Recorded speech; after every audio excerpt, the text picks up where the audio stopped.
آپ حضرات ایک بار سورہ حمد اور 3 بار سورہ اخلاص کی تلاوت فرما کر جملہ مومنین و مومنات بالخصوص مرحوم سید علی رضا ابن سید محمد رضا کی روح کو ایصال فرما دیں۔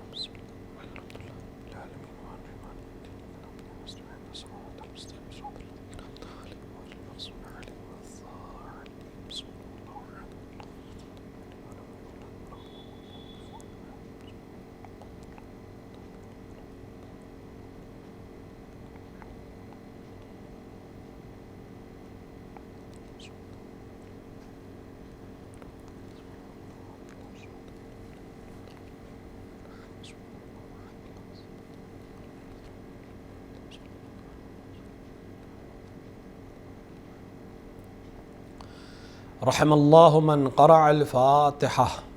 بسم اللہ الرحمن الرحیم۔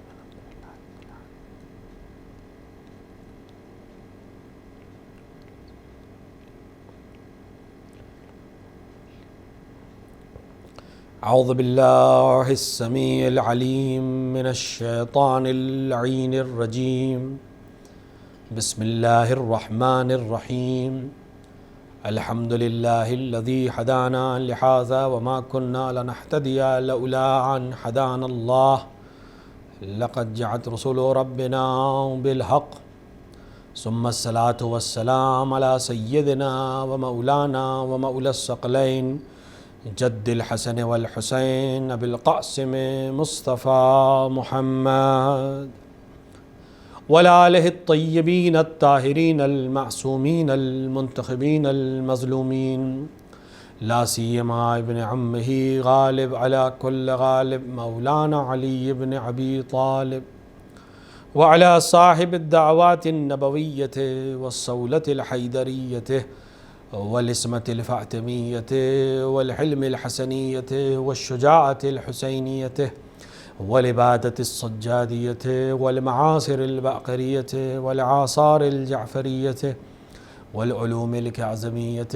والحجج الرضوية والجود التقوية والنقاوة النقوية والهيبة العسكرية والغيبة الإلهية صاحب العصر والزمان إمام الإنس والجان الحجة القائم المنتظر المهدي ولعنة الله على أعدائهم أجمعين من يوم ظلمهم إلى لقاء يوم الدين وبعد يوم الدين أما بعد فقد قال الله سبحانه وتبارك وتعالى في كتابه المجيد وهو أصدق الصادقين وقوله الحق بسم الله الرحمن الرحيم فصلوا أهل الذكر إن كنتم لا تعلمون صلوات پڑھیں محمد وآل محمد۔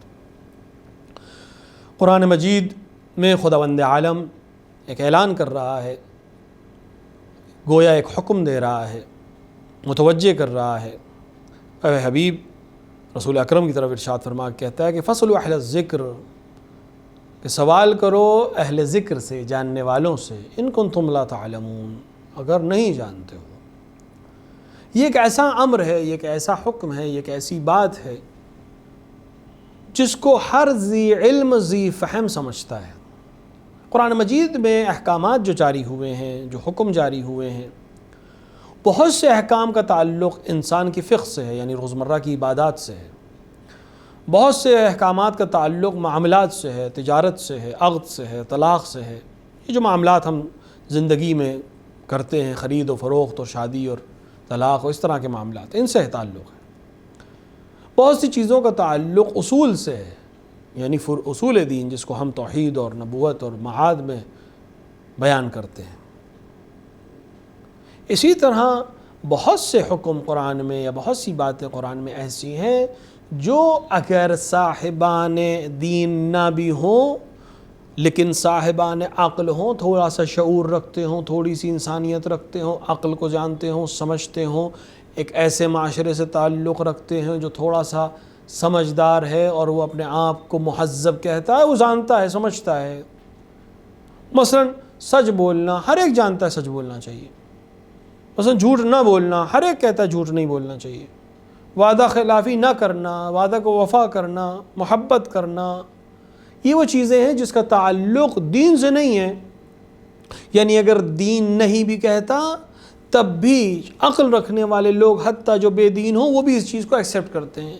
پھر بھی قرآن اس کی طرف حکم دیتا ہے. علماء کہتے ہیں اس طرح کا حکم ارشادی ہے، یعنی اس حکم کو عقل سمجھتی ہے، بے دین لوگ بھی سمجھتے ہیں، لیکن خداوند عالم اس حکم کو دوبارہ بیان کرتا ہے، گویا اس حکم کی تاکید کر رہا ہے یا اس حکم کی اہمیت بیان کر رہا ہے، یا اس حکم کے ذریعے سے مومنین پر ایک منت گزار رہا ہے کہ ضرورت مومنین کی ہے لیکن خداوند عالم اس کو عبادت بنا دیتا ہے. خداوند عالم کا رحیم و کریم ہے.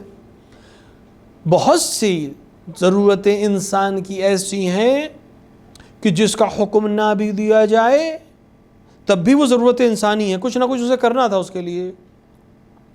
مثال کے طور پر اگر ایک انسان اس دنیا سے چلا جائے تو اس کی یہ لاش جس کو ہم اب میت یا مٹی کہتے ہیں، اس کو ڈسپوز آف کرنا، اس کو ختم کرنا، اس کو دفن کرنا یا جس طریقے سے بھی اس کو ہٹانا انسان کی ضرورت ہے، معاشرے کی ضرورت ہے. وہی انسان جو کل تک آنکھ کا تارا تھا، جس کی آغوش میں رحمت تھی، جس سے گلے ملنا انسان کو پسند تھا، وہی انسان جب اس کے اندر سے روح نکل گئی تو اب انسان اس جسم سے دور رہنا چاہتا ہے، اور یہ جسم چاہے کتنا ہی عزیز کا کیوں نہ ہو اب اس کے ساتھ نہیں رہ سکتا، اور جلد سے جلد اس کو اس کی منزل تک پہنچانا چاہتا ہے. تو یہ ضرورت انسان کی ہے کہ اگر اس جسم کو دفن نہیں کیا جائے تو یہی جسم جو عزیز ترین شخص کا جسم ہے اس سے تعفن آنے لگے گا، یہ نقصان دہ ہو جائے گا تمام معاشرے کے لیے، نہ صرف اس کے لیے. بے حرمتی و باقی مسائل تو اپنی جگہ پہ، خود یہ جسم جس میں اب روح نہیں ہے کچھ دیر بعد، کچھ دن بعد یہ تمام معاشرے کے لیے، اس گھر کے لوگوں کے لیے، اس معاشرے کے لوگوں کے لیے مصیبت بن سکتا ہے. تو اس جسم کو دفن کرنا اس انسان کی، اس کنبے کی، ان تمام اس معاشرے کی ذمہ داری اور ضرورت ہے. لیکن خداوند عالم اس ضرورت انسانی کو عبادت میں تبدیل کر دیتا ہے، یہ کہہ کر کہ دفن کرنے کے نتیجے میں تمہیں حسنہ ملے گا. تو ضرورت انسان کی تھی، لیکن خداوند عالم حسنات رکھ کر اسی عمل کو عبادت بنا دیتا ہے تاکہ انسان اس کو شوق سے کرے، ذوق سے کرے. ضرورت انسان کی تھی، اس جسم کو صاف کرنا انسان کی ضرورت ہے، اس جسم کو غسل دینا انسان کی ضرورت ہے، اس جسم کو کفن دینا انسان کی ضرورت ہے، اس جسم کی تشییع کرنا انسان کی ضرورت ہے، اس جسم کو دفن کرنا انسان کی ضرورت ہے. لیکن خداوند عالم اپنے رحم اور کرم سے اس میں حسنات کو انوالو کر دیتا ہے تاکہ انسان اس کو سکون سے انجام دے سکے، شوق سے انجام دے سکے. اسی طرح بہت سے احکامات اس طرح سے جاری ہوئے، حکم جاری ہوئے کہ عقل سمجھتی ہے انسان کی ضرورت ہے، معاشرے کی ضرورت ہے، لیکن خدا اس کی اہمیت بیان کرنا چاہتا ہے. فرمایا فَاسْأَلُوا اہل الذکر، جاننے والوں سے پوچھو. ایک ایسی چیز ہے جو ہر صاحب عقل سمجھتا ہے کہ انسان کو جب کوئی رائے لینا ہو، مشورہ لینا ہو، چیز جاننا ہو تو اس چیز کے عالم سے پوچھا جائے. مجھے دوا لینی ہے، میرے جسم میں کوئی مرض ہے، مجھے کوئی بیماری ہے، میں کس سے دوا پوچھوں گا؟ کسی انجینئر سے تو نہیں پوچھوں گا، میں دوا کسی طبیب سے پوچھوں گا، حکیم سے پوچھوں گا، وید سے پوچھوں گا، ڈاکٹر سے پوچھوں گا. صنف ڈاکٹر میں اہم نہیں ہے، اس جسم انسانی کے بارے میں جس نے پڑھائی کی ہو، اسٹڈی کی ہو، تجربہ رکھتا ہو، اس سے میں دوا پوچھوں گا. مجھے گھر تعمیر کرنا ہے، میں آرکیٹیکٹ اور انجینئر سے بات کروں گا، ڈاکٹر سے نہیں مشورہ لوں گا. ہر وہ چیز جس میں آپ کو کوئی رائے اور مشورے کی ضرورت ہے اور آپ اس کے بارے میں نہیں جانتے ہیں، اس کے عالم سے پوچھیے. یہ ایک ایسی چیز ہے جس کو عقل سمجھتی ہے، تھوڑا سا بھی شعور رکھتا ہے انسان سمجھتا ہے. لیکن قرآن حکم دے رہا ہے باقاعدہ فَاسْأَلُوا اہل الذکر ان کنتم لا تعلمون، اگر نہیں جانتے ہو تو جاننے والوں سے پوچھو. علماء اس کی تفسیر میں لکھتے ہیں کہ اس کا مصداق اتم چہاردہ معصومین علیہ السلام ہے، کیونکہ ہر چیز کا علم ان کے پاس ہے. لیکن علماء تفسیر کہتے ہیں کہ اس کا دائرہ وسیع بھی ہے، یعنی ہر علم کا جو ماہر ہے اس سے سوال کرو۔ ہاں یہ بات بھی ذہن میں رہے کہ ہر علم اور ہر عالم کے اوپر ایک ذی علم ہے اور ایک علیم ہے، یعنی اس سے زیادہ جاننے والا ہے، اور اس زیادہ جاننے والے کا سلسلہ اسی طرح چلتا رہے گا یہاں تک کہ تمام علوم کی بازگشت انہی چہاردہ کے پاس آئے گی، اور ان کی بازگشت اس واحد خدا کے پاس جائے گی جو علیم اور حکیم ہے۔ فرق صرف اتنا ہے کہ اس کا علم ذاتی ہے اور ان کا علم خدا کا عطا کردہ ہے، اس کے علاوہ کوئی فرق نہیں ہے۔ باقی تمام انسانوں کا علم اکتسابی ہے، لوگوں سے جان کر پوچھتے ہیں ہم، ہر چیز کا علم حاصل کرنا ہر انسان کے بس کا نہیں ہے۔ ہاں بہت کم علماء ایسے گزرے جو کئی صنف کے ماہر ہوں، ہیں ہماری تاریخ میں ایسے علماء گزرے۔ علامہ حلی کے لیے مشہور ہے کہ آپ بہت سی چیزوں کے عالم تھے، بہت سے علوم کے۔ شیخ بہائی کے لیے بہت سے علوم ہیں، آپ آرکیٹیکٹ بھی تھے، آپ انجینئر بھی تھے، آپ طبیب بھی تھے، آپ فقیہ بھی تھے، آپ اصولی بھی تھے، اتنے علوم کے مالک تھے۔ اسی لیے امیر المومنین علیہ الصلوۃ والسلام کا جو نجف میں روضہ بنا ہوا ہے قدیم، جس کا اچھا خاصا حصہ آج بھی باقی ہے، جو اصل حرم کا حصہ ہے، وہ شیخ بہائی کا ڈیزائن کیا ہوا ہے۔ اور اس طرح سے آپ نے ڈیزائن کیا تھا اس کو کہ عجیب و غریب چیزیں سال بھر اس کے اندر سے مشاہدہ ہوتی ہیں، جو انجینئرنگ کا کمال ہے۔ سورج کی پہلی کرن جب نجف میں نمودار ہوتی ہے تو اس طرح سے حرم کو ڈیزائن کیا گیا تھا کہ پہلی کرن امیر المومنین علیہ الصلوۃ والسلام کے قدموں پر پڑے، تاکہ سب سے پہلا سلام سورج امیر المومنین کو کرے۔ اس طرح سے رواح کو بیان کیا گیا کہ سال میں کبھی بھی ظہر کا وقت آپ سائے کو دیکھ کر امیر المومنین کے حرم میں معلوم کر سکتے ہیں۔ رواح اس طرح سے بنائے گئے، کمرے اس طرح سے بنائے گئے، سائے اس طرح سے بنائے گئے کہ سایہ جب اس مقام تک پہنچ جائے تو ظہر کا وقت ہے، کسی گھڑی کی ضرورت نہیں تھی، آج بھی معلوم کیا جا سکتا ہے۔ اسی طرح ایک گھڑی آپ نے مشہد میں بنائی تھی، جو لوگ مشہد گئے انہوں نے دیکھی ہے وہ گھڑی، ظہر شرعی اور شرعی اوقات کو معلوم کرنے کے لیے وہ گھڑی بہترین مددگار ہے، آج بھی بالکل صحیح کام کرتی ہے۔ تو علم کے جاننے والے تھے، لہٰذا انہوں نے اس چیز کو کمال کیا، لیکن ان سے بڑے عالم جس سے انہوں نے درس حاصل کیا۔ تو یہ سلسلہ چلتا رہے گا، ہر صاحب علم کے اوپر ایک زیادہ علم رکھنے والا ہے۔ کوئی عالم یہ نہیں کہہ سکتا کہ مجھ سے بڑا کوئی عالم نہیں، اگر وہ کہہ رہا ہے تو اس کا مطلب وہ عالم ہی نہیں ہے۔ ممکن ہے کہ انسان بہت بڑا عالم ہو لیکن اس سے بڑا بھی کوئی عالم ہوگا، اور یہ مسئلہ صرف عام انسانوں میں نہیں ہے، یہ انبیاء تک میں ہے۔ بعض انبیاء صاحبان علم ہیں لیکن ان سے زیادہ علم رکھنے والے دیگر انبیاء ہیں۔ جناب موسیٰ اور جناب خضر کا مشہور ہے قصہ۔ جناب موسیٰ کو گمان علم تھا، خدا نے حکم کیا جناب خضر کے پاس جانے کو۔ کیا فرق تھا جناب خضر اور جناب موسیٰ میں؟ جبکہ جناب موسیٰ صاحب شریعت تھے، یہی کہ جو علم جناب خضر کے پاس تھا وہ جناب موسیٰ کے پاس نہیں تھا۔ ہر صاحب علم کے لیے ایک علیم موجود ہے، اور ان سب کے اوپر ایک اللہ موجود ہے جو سب سے زیادہ عالم رکھ، بلکہ عین علم ہے،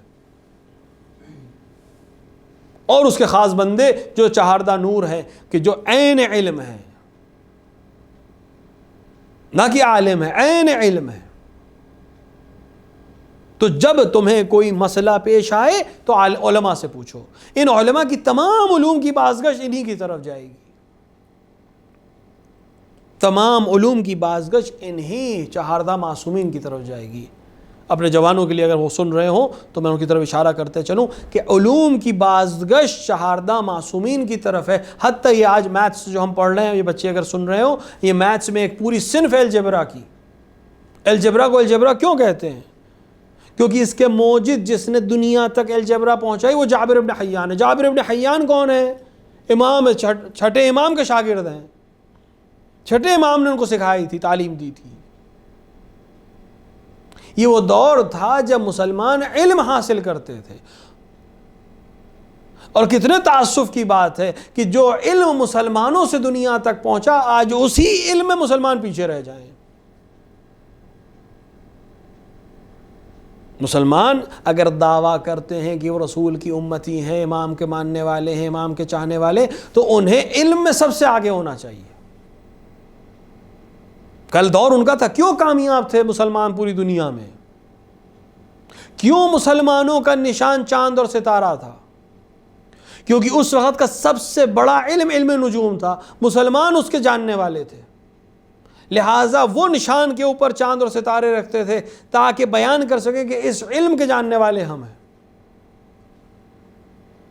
لیکن کتنے تعصب کی بات ہے کہ آج ستاروں پہ کمند وہ لوگ ڈال رہے ہیں جن کا تعلق اسلام سے نہیں ہے، اور وہ لوگ جو کل تک ستاروں اور چاند کی حرکتوں کا علم رکھتے تھے آج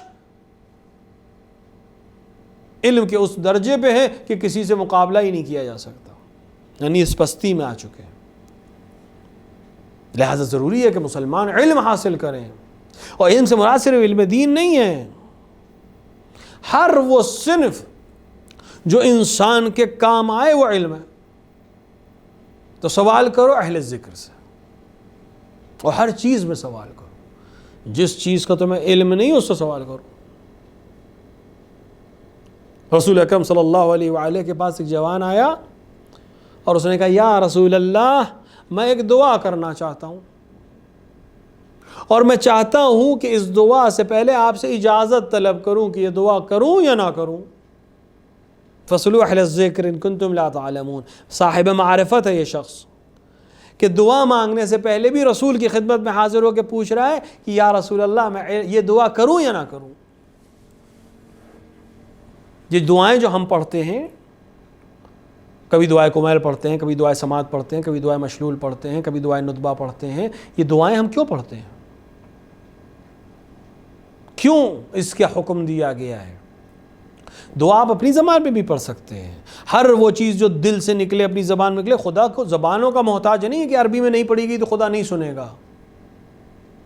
یہ کوئی سرکاری ڈپارٹمنٹ تو ہے نہیں کہ اگر اس لینگویج میں جو سرکاری لینگویج نہ لکھی جائے تو اپلیکیشن ایکسیپٹ نہیں ہوگی، نہیں، جس زبان میں بھی لکھی جائے۔ جب اس کے نمائندوں کے لیے زبان کی قید نہیں ہے۔ ایک شخص چھٹے امام کی خدمت میں حاضر ہوا اور امام کے ساتھ کہیں جا رہا تھا کہ سامنے ایک اور شخص آیا اور امام اس سے گفتگو کرنے لگے۔ راوی کہتا ہے میری کچھ سمجھ میں نہیں آیا امام کیا کہہ رہے ہیں اور اس شخص سے کیا باتیں ہو رہی ہیں، عجیب زبان بول رہے تھے۔ جب وہ شخص چلا گیا تو میں نے امام سے پوچھا کہ فرزند رسول آپ کس زبان میں بات کر رہے تھے، یہ کون شخص تھا؟ تو امام نے فرمایا، روایت کے جملے کہ امام نے فرمایا کہ یہ ایک طبیب تھا جو ہند سے آیا تھا، ہندوستان سے آیا تھا۔ البتہ ہند سے مراد سندھ بھی ہو سکتا ہے جس وقت کا پاکستان ہے۔ علی کل حال قدیم ہندوستان کا ایک طبیب تھا، کیونکہ چوتھے امام کے زمانے سے ہندوستان سے اکثر لوگ آنے جانے لگے تھے مدینے کی طرف۔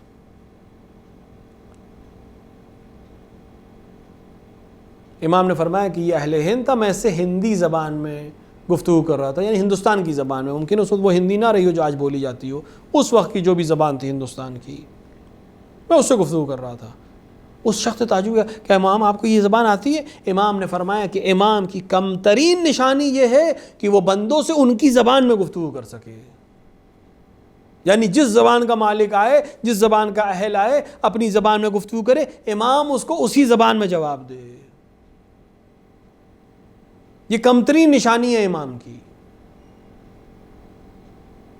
اس شخص نے کہا کہ مولا کاش میں بھی یہ زبان بول سکتا۔ امام نے زمین سے ایک سنگریزہ اٹھایا اور اس کو اپنی زبان پر رکھا، اور اس کے بعد وہ سنگریزہ کہا کہ اپنے منہ میں رکھ لو، اور اس شخص نے اپنے منہ میں رکھا۔ راوی کہتا ہے کہ اس سنگریزے کو منہ میں رکھنے کی برکت سے اور اس عظمت سے اور اس تبرک سے کہ وہ سنگریزہ دہن امام سے مس ہوا تھا، میں 72 زبانوں کا عالم ہو گیا۔ 72 زبانوں کا عالم ہو گیا۔ تو توسل امام سے اگر کیا جائے تو انسان کمال ترین جگہوں پہ پہنچ سکتا ہے۔ تو ہم کیوں دعا امام سے پوچھتے ہیں اور امام کی دعا دہراتے ہیں؟ کیونکہ تاکہ ہمیں معلوم ہو جائے کہ ہم کیسے مانگیں۔ ہم یہ دعا جو پڑھتے ہیں یہ اس لیے پڑھتے کہ ہماری زبانوں میں تاثیر نہیں ہے، لیکن یہ کلمات معصوم کے کلمات ہیں۔ اگر خدا کے نزدیک ہماری زبان کی کوئی حیثیت نہیں ہو تب بھی ان جملوں کی اس لیے حیثیت ہے کہ یہ معصوم کے دہن اقدس سے نکلے ہوئے جملے، اس لیے ہم دعائے کمیل پڑھتے ہیں، اس لیے ہم وہ دعائیں پڑھتے ہیں جو ائمہ علیہم الصلوۃ والسلام سے وارد ہوئی ہیں۔ کہ اگر ہماری زبان میں تاثیر نہیں ہے، ہماری زبان اس لائق نہیں کہ خدا اس دعا کو سنے، تو ان کلمات میں وہ تاثیر ہے، وہ عزت ہے، چونکہ ایسے مقدس زبان سے نکلے ہیں کہ ان کے اندر اثر پیدا ہو گیا۔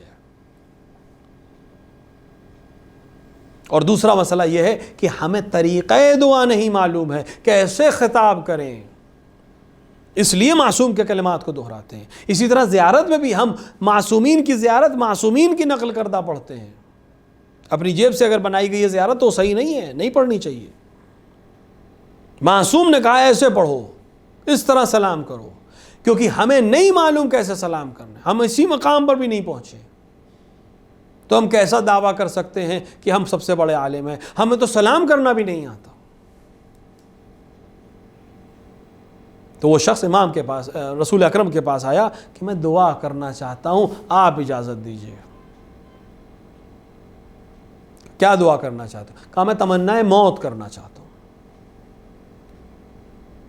ذی فہم ہے، کچھ لوگ حالات سے گھبرا کر خودکشی کرتے ہیں، اسلام خودکشی کی اجازت نہیں دیتا، لیکن یہ تمنائے موت کر رہا ہے، رسول کے پاس آیا ہے، رسول سے اجازت مانگ رہا ہے کہ تمنائے موت کروں، اس لیے نہیں کہ زمین دنیا سے گھبرا گیا ہے، اس لیے نہیں کہ تھک گیا ہے، پریشان ہو گیا، نہیں، اس لیے کہ دنیا کی حقیقت کو سمجھ گیا ہے کہ یہاں کچھ بھی دائمی نہیں ہے، جو بھی ہو ختم ہو جائے گا، تو اس وادی میں کیوں نہ چلے جائیں جو ہمیشہ باقی رہے گی۔ یہاں مومن کے لیے سختی ہے، یہاں مومن کے لیے سختیاں ہیں، تو لقاء الہی سے بہتر کیا ہو سکتا ہے؟ تمنائے موت چاہتا ہے۔ رسول نے فرمایا کہ موت ایک حتمی چیز ہے، چاہے مانگو چاہے نہ مانگو، آنی ہے۔ استقبال کرو یا انکار کرو، موت آنی ہے۔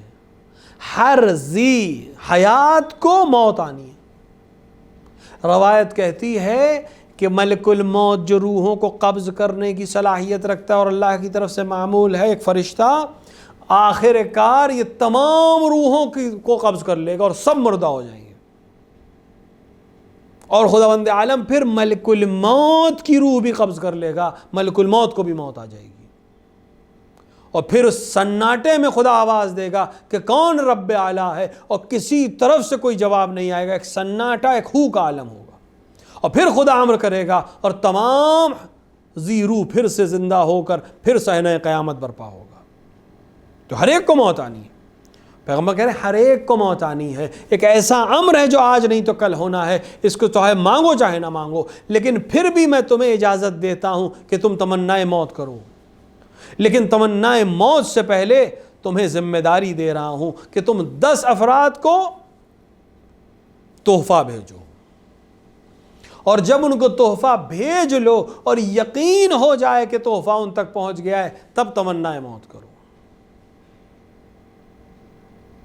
پیغمبر نے آگے ارشاد فرمایا کہ وہ 10 افراد جنہیں تمہیں تحفہ بھیجنا ہے، ان میں وہ افراد، پہلا ملک الموت ہے، ملک الموت کو تحفہ بھیجو،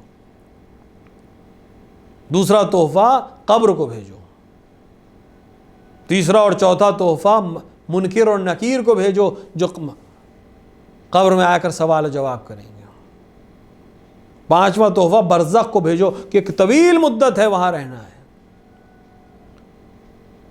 چھٹا تحفہ میزان کو بھیجو جہاں نامہ اعمال تولے جائیں گے، ساتواں تحفہ صراط کو بھیجو جس پر سے گزرنا ہے، آٹھواں تحفہ جبرائیل کو بھیجو جو خدا کے نزدیک اعلیٰ ترین ملک ہے، وہ ملک کا سردار ہے، نواں تحفہ پیغمبر کو بھیجو، اور 10واں تحفہ خود خدا کو بھیجو۔ ایک انسان جو سفر کر رہا ہے اور اس کی کوئی منزل ہے، تو عاقل انسان وہ ہے جو سفر کی بھی تیاری کرے اور منزل کی بھی تیاری کرے، اور جو لوگ منزل پر کام آنے والے ہیں، جن سے کام ہے، ان تک تحفہ بھیجے، وہاں کے انتظام کو صحیح کرے۔ مجھے سفر کرنا ہے تو میں سفر کے وسیلے کا بھی صحیح انتخاب کروں، سفر میں جو چیز کام آئے گی اس کا بھی صحیح انتخاب کروں، جو لوگ دوران سفر میرے کام آ سکتے ہوں ان سے اپنے معاملات کو صحیح رکھوں۔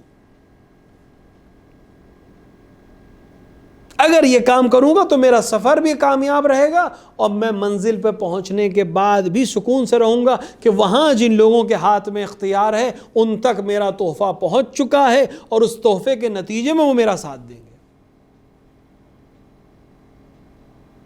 ان افراد کو تحفہ بھیجو، اور تحفہ بھیجنے کے بعد جب یقین ہو جائے کہ تحفہ پہنچ گیا ہے تب تمنا موت کرو۔ ایک ایسا سفر جو ہر ایک کو طے کرنا ہے۔ موت اور حیات کا مسئلہ ایسا ہے کہ جو انسان اس دنیا میں آیا ہے اسے جانا ہے، اور ہر انسان کو اس مرحلے کو طے کرنا ہے۔ کسی انسان کے لیے استثناء نہیں ہے۔ جو آیا ہے اسے مرنا ہے، جو آیا ہے اسے قبر میں جانا ہے، جو آیا ہے اسے سوال و جواب ہونا ہے، جو آیا ہے اسے برزخ کے عادی میں جانا ہے، جو آیا ہے اسے میزان پر جانا ہے، اپنے اعمال کو میزان پہ تولوانا ہے، اسے صراط سے گزرنا ہے، اس کو جبرائیل کو بھی جواب دینا ہے، رسول اکرم کو بھی جواب دینا ہے، خدا کو بھی جواب دینا ہے۔ یہ تمام مراحل ہر ایک کے لیے ہیں، فرق کیفیت کا ہو سکتا ہے۔ یعنی ایک انسان کے لیے یہ تمام مراحل بہت آسان ہو سکتے ہیں اور ایک دوسرے انسان کے لیے تمام مراحل بہت سخت ہو سکتے ہیں۔ بعض روایات کہتی ہیں کہ یہ صرف پہلا مرحلہ جو موت کا مرحلہ ہے، یہی ایک مرحلہ بہت امکان ہے اس کا کہ یہ مرحلہ آتے وقت مومن کے لیے تکلیف کی خاتمے کا مرحلہ ہو اور منکر اور کافر کے لیے تکلیف کے آغاز کا مرحلہ ہو۔ یعنی یہ جو موت کی شدت ہے اور موت کی تکلیف ہے، جان کنی اور حالت احتضار کی سختیاں ہیں، یہی مرحلہ مومن کے لیے بھی ہے، یہی مرحلہ کافر کے لیے بھی ہے۔ لیکن روایات اشارہ کرتی ہیں کہ یہ تکلیف مومن کے لیے آخری تکلیف ہے اور یہ تکلیف کافر اور ملحد کے لیے ابتدا ہے تکلیفوں کی جو مسلسل چلیں گی۔ تو مرحلہ دونوں کا ایک ہی ہے، لیکن ایک کے لیے نوید ہے، ایک کے لیے عذاب ہے۔ اسی طرح یہ تمام مراحل سب کے لیے ہیں، لیکن ایک کے لیے آسان ہو سکتے ہیں، ایک کے لیے دشوار ہو سکتے ہیں۔ اگر ان افراد سے معاملات صحیح ہیں تو یہی مراحل آسان ہو جائیں گے، معاملات صحیح نہیں ہیں یہی مراحل دشوار ہو جائیں گے۔ مرحلہ سب کے لیے ایک ہی ہے۔ مرحلے کی تیاری کیسی کی ہے؟ میں ایک مثال دوں، آسان ہو جائے گی، اپنے جوانوں کے لیے عرض کر رہا ہوں۔ جنہوں نے انٹرنیشنل سفر کیا اس کو آسانی سے درک کر لیں گے، جنہوں نے نہیں کیا وہ بہرحال میری مثال سے نزدیک ہو جائیں گے۔ ہم کو انشاءاللہ یہاں سے کربلا جانا ہے، انشاءاللہ ادھر فلائٹس کھل جائیں، ویزے لگنے لگے، انشاءاللہ ہم سب کربلا کی زیارت کے لیے جائیں۔ جو جا چکے ہیں دوبارہ جائیں، جو نہیں گئے خدا ان کو جلد سے جلد نصیب فرمائے۔ ہم کو جانا ہے کربلا۔ کتنی چیزوں کی ضرورت ہے؟ ہمیں پاسپورٹ کی ضرورت ہے، ہمارے پاس ٹکٹ ہونا چاہیے، ہمارے پاس ویزا ہونا چاہیے، اس کے بعد ہمارے پاس ایک انٹرنیشنل ٹکٹ ہونا چاہیے، انٹرنیشنل ایئرپورٹ پہ جائیں گے۔ اب ایک مراحل گزریں گے ہمارے، جنہوں نے سفر کیا وہ آسانی سے درک کر لیں گے اس مسئلے کو، جنہوں نے نہیں کیا وہ ظاہراً مسائل سے نزدیک ہو جائیں گے۔ ہمارے پاس ساری چیزیں فراہم ہیں، پاسپورٹ بھی ہے، ویزا بھی ہے، ٹکٹ بھی ہے، فلائٹس ہم نے بک کر لی، اب ہم جائیں گے۔ کوئی بھی انسان جب جائے گا تو اسے کچھ مراحل سے گزرنا ہے۔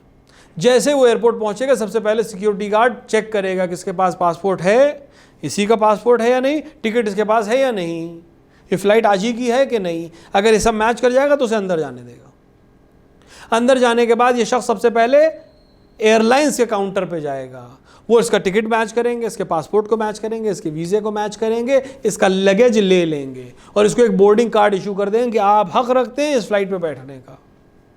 اب یہ انسان اگلے مرحلے میں داخل ہوگا، اس کو کہتے ہیں امیگریشن کاؤنٹر، یعنی ملک سے نکلنے کی اجازت۔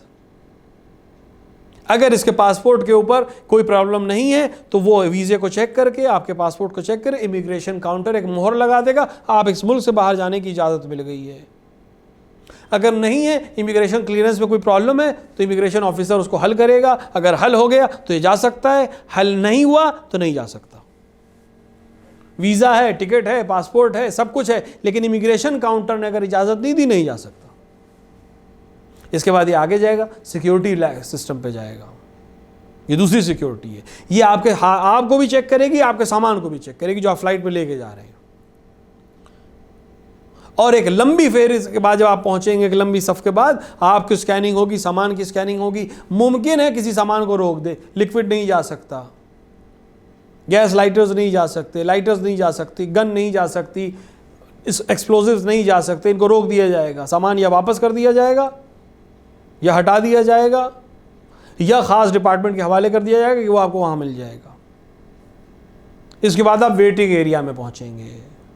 یہاں آپ کو ایک وقت گزارنا ہے, اور یہاں 1 گھنٹہ 1.5 گھنٹہ جتنی دیر بھی آپ کی فلائٹ ہو, یہاں آپ ان تمام مراحل کے بعد اس ویٹنگ لانج میں آپ رکیں گے. پھر فلائٹ آئے گی, ایک بار پھر سے آپ کے بورڈنگ کارڈ کو اس فلائٹ والے چیک کریں گے, پھر آپ سیٹ پہ بیٹھیں گے, اور پھر یہ سفر ہوگا انشاءاللہ کربلا کا. یہ تمام مراحل ہیں. ہر مسافر کو یہ مرحلہ طے کرنا ہے, کسی کے لیے کوئی استثناء نہیں ہے. لیکن فرق کس کے لیے ہو سکتا ہے؟ ایک مسافر یہ سفر اکنامی کلاس میں کر رہا ہے جو نارمل کلاس ہوتا ہے, اور ایک مسافر یہ سفر بزنس کلاس یا فرسٹ کلاس میں کر رہا ہے. بزنس کلاس میں جیسی اس نے ٹکٹ لیا یا فرسٹ کلاس میں جیسی اس نے ٹکٹ لیا, اس کی لائنیں الگ ہو جائیں گی, اس کا انٹری ریٹ الگ ہو گیا, اس کا ریزرویشن کاؤنٹر الگ ہو گیا, اس کے لیے سامان کی کوئی قید نہیں ہے, 30 کلو سے زیادہ بھی لے جا سکتا ہے.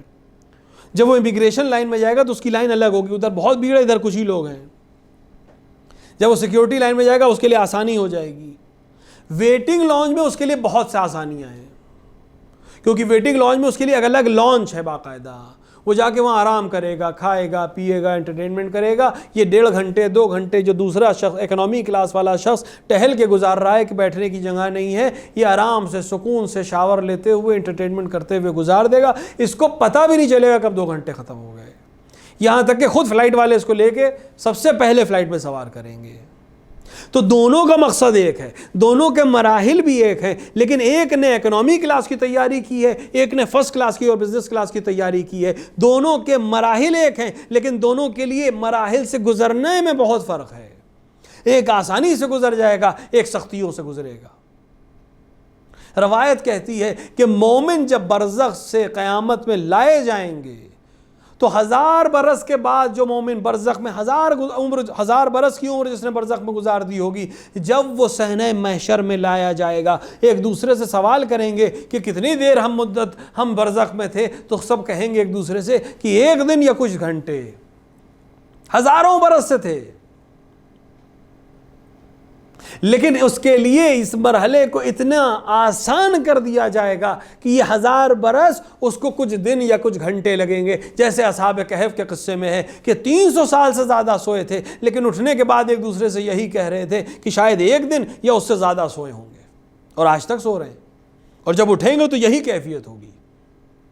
کیوں؟ خدا نے آسان کر دیا. برزخ مومن کے لیے اتنے سکون سے گزرے گا کہ اس کو وقت کا اندازہ ہی نہیں ہوگا.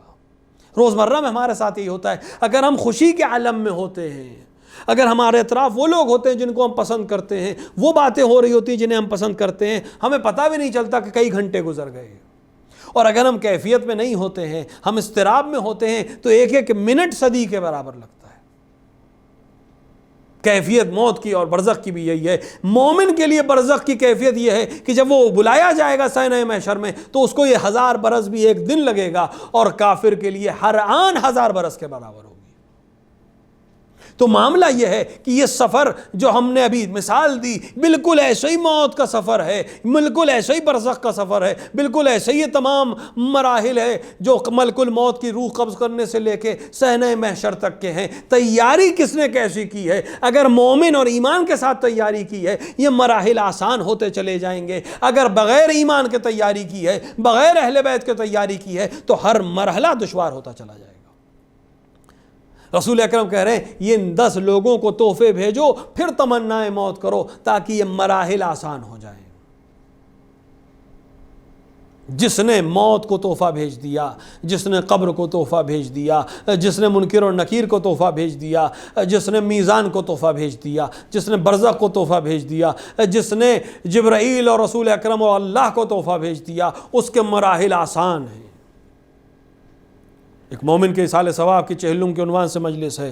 پسماندگان نے ان کے لیے ایک اہتمام کیا ہے کہ صدقہ جاریہ کے عنوان سے اولاد صالح موجود ہے، مجلس سید الشہداء ہو، ان کی روح کو آسانیاں ہو، وہ ذکر اہل بیت کو پسند کرتے تھے، زیارت پر جا چکے تھے، زیارتوں کا ثواب ان کے ساتھ ہے۔ جو حسین کی زیارت کے ساتھ اس دنیا سے جائے، حسین خود اس کا استقبال کرتے ہیں۔ باقیات الصالحات وہ چیزیں ہیں جو مومن کے کام آتی ہیں حتیٰ وہ کہ اس دنیا سے چلا جائے۔ علماء نے لکھا کہ انسان کا نامہ اعمال اس کی موت کے ساتھ بند ہو جاتا ہے، کچھ کم اور زیادہ نہیں ہو سکتا مگر یہ کہ باقیات الصالحات چھوڑ جائے۔ کچھ چیزیں ایسی ہیں کہ جو موت کے بعد بھی اس کے کام آتی رہیں گی اور اس کے نامہ اعمال کو بند نہیں ہونے دیں گی، اور جب تک وہ چیزیں باقی رہیں گی نامہ اعمال میں اس کے نیکیاں لکھی جاتی رہیں گی۔ ان میں سے ایک صالح اولاد ہے، ایک صالح اولاد چھوڑ کر جائے جو اس کے لیے عمل خیر کرے، نیکیاں اس کے نامہ اعمال میں لکھی جاتی رہیں گی۔ کتاب لکھ کر جائے، جب تک کتاب پڑھی جاتی رہے گی وہ علم لوگوں تک پہنچتا رہے گا، ثواب ملتا رہے گا۔ پانی کی سبیل کر کے جائے، جب تک لوگ پانی پیتے رہیں گے اس کو ثواب ملتا رہے گا۔ یہ جو لوگ ہمارے مرحومین کبھی امام-باڑے تعمیر کر کے گئے، کنویں تعمیر کر کے گئے، مسجدیں تعمیر کر کے گئے، کتابیں تصنیف کر کے گئے، لائبریریز بنا کر گئے، جس نے جو عمل اس طرح کا انجام دیا، جب تک وہ مسجد ہے اس کو ثواب ملے گا، جب تک وہ کتاب ہے اس کو ثواب ملے گا، جب تک اولاد صالح نسل در نسل نیکیاں کرتی رہے گی اس کو ثواب ملتا رہے گا۔ اور بہترین ایصال ثواب مجلس سید الشہداء ہے، کیونکہ مجلس سید الشہداء صرف مرحوم کے لیے ایصال ثواب نہیں ہے بلکہ کتنی نیکیوں کا دروازہ کھولتی ہے۔ اسی مجلس میں ذاکر آ کر اولاد صالح کے حقوق کو بیان کرے گا، اسی مجلس میں ذاکر آ کر عظمت حسین ابن علی کو بیان کرے گا، اسی مجلس میں ذاکر آ کر صلہ رحم کی تاکید کرے گا، اسی مجلس میں آ کر انسان کو امر بالمعروف و نہی عن المنکر کی تعلیم دے گا۔ وہ تمام تعلیمات جو انسانی معاشرے کو کمال تک پہنچا سکتی ہیں اس مجلس کے ذریعے زندہ ہیں۔ تمام مکاتب بند ہو گئے ہیں، تمام درسگاہیں بند ہو گئی ہیں، لیکن یہ درسگاہ کھلی ہوئی ہے ہر ایک کو درس دینے کے لیے، زندگی کا درس دینے کے لیے، حیات کا درس دینے کے لیے، صلہ رحم کا درس دینے کے لیے، امانت داری کا درس دینے کے لیے، حقوق کا درس دینے کے لیے، اخلاق کا درس دینے کے لیے، دین کا درس دینے کے لیے۔ تمام علوم اسی ایک ممبر سے بیان کیے جا رہے ہیں اور دنیا میں نشر ہو رہے ہیں۔ اس لیے اس چیز کی اہمیت ہے، اسی لیے اس کو ایصال ثواب کے لیے استعمال کیا جاتا ہے کہ اولاً یہ ذکر اہل بیت کو پسند ہے، اور اس ذکر کے نتیجے میں کسی اور عبادت میں اہل بیت شریک ہو نہ ہو اس عبادت پہ تشریف لاتے ہیں۔ کتنی بڑی بات ہے کہ ہمارے گھر میں وہ آ جائیں کہ جن کے مشتاق خود خدا ہو۔ ہم اگر کسی مرحوم کے لیے نے اگر نمازیں قضا کی ہیں، بیٹے کی ذمہ داری ہے نمازوں کو ادا کرے۔ روزے قضا کیے ہیں، بیٹے کی ذمہ داری ہے روزے کو ادا کرے۔ حج اس پہ فرض تھا نہیں کر سکا، بیٹے کی ذمہ داری ہے کہ حج کو ادا کروائے۔ حقوق ادا کروائے، کچھ حق ہوں گے ادا کروائے، کچھ دین ہوں گے ادا کروائے۔ کوئی بھی عمل جو اس کی ذمہ داری تھی اور مرحوم نے وصیت کی ہو اس پر عمل کرے، لیکن یہ سب شخصی چیزیں ہیں، اس کی ذات کو فائدہ ہوگا۔ ان میں سے کسی عمل میں معصوم آ کر شریک نہیں ہوگا، لیکن اگر مجلس سید الشہداء برپا کر دی جائے،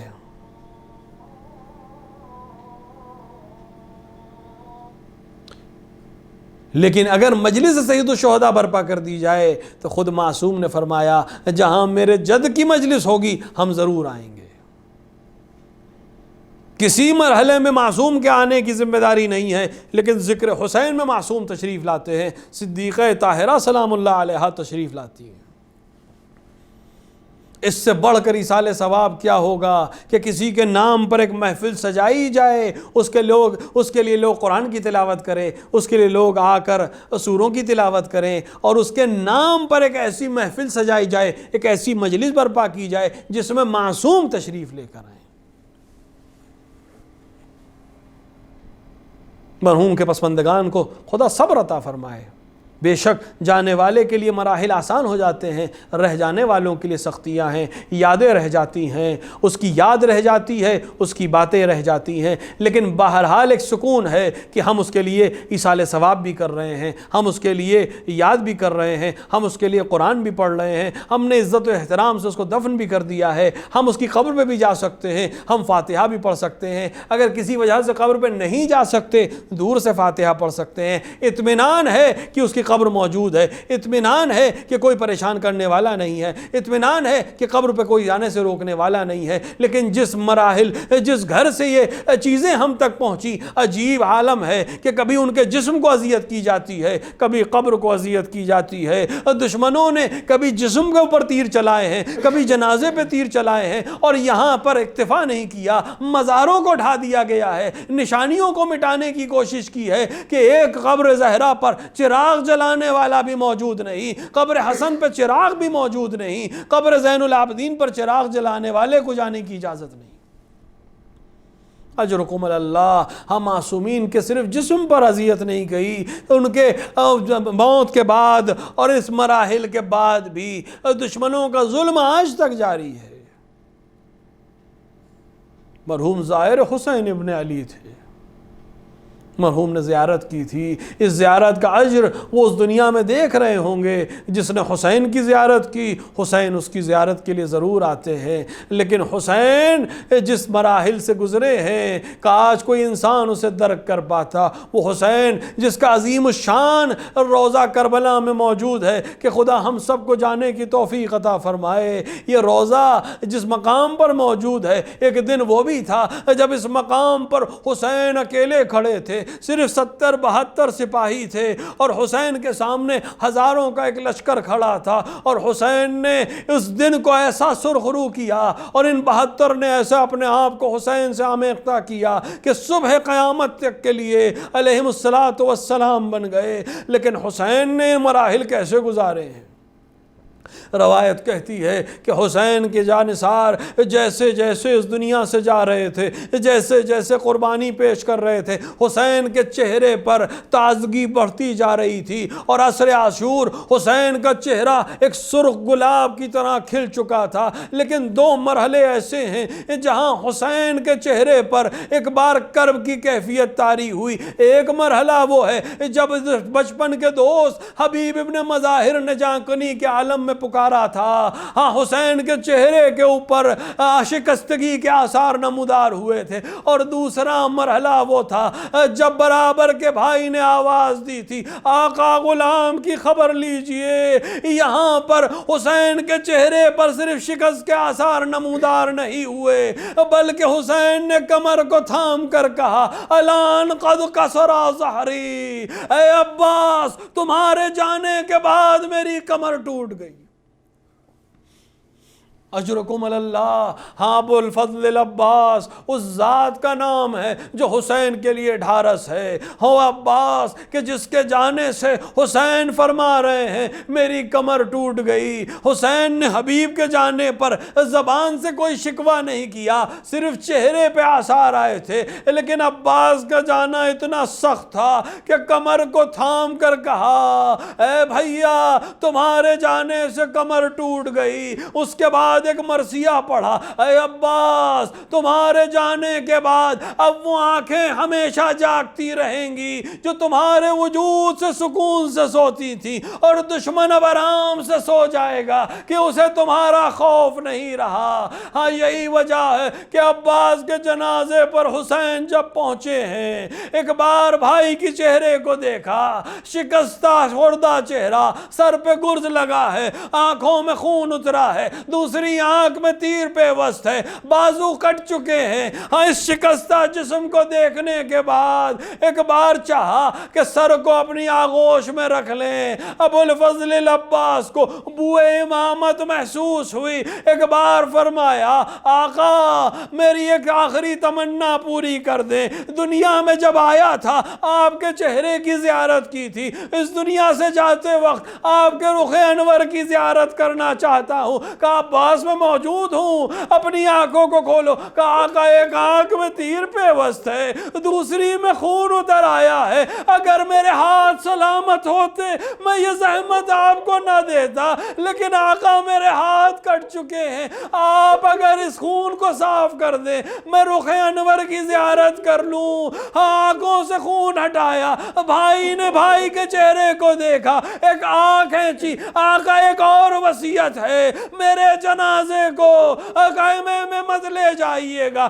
میں سکینہ سے شرمندہ ہوں، وعدے آپ پورا نہ کر سکا، میں ہاتھوں کو جوڑوں گا، اے مولا آپ نے وصیت کر دی، گویا امام پر وصیت کے ذریعے آسانی فراہم کر دی، اگر آپ وصیت نہ بھی کرتے کس طرح حسین اس جوان کے لاش کو اٹھاتے، حسین کس طرح اس پیکر کو اٹھاتے جس پیکر کے دفن کے وقت امام زین العابدین نے آواز دی، اے بنی اسد کے لوگوں ایک حسیر لے آؤ، عباس کی لاش ٹکڑوں میں بٹ چکی ہے، اس حسیر میں لاش کے ٹکڑوں کو اکٹھا کیا، اس کو دفن کر کے واویلا کے بعد گریہ کیا، اے چچا آپ کے جانے کے بعد بابا کو قتل کیا گیا، خیموں کو جلایا گیا، ہمیں دیار بدیار پھرایا گیا۔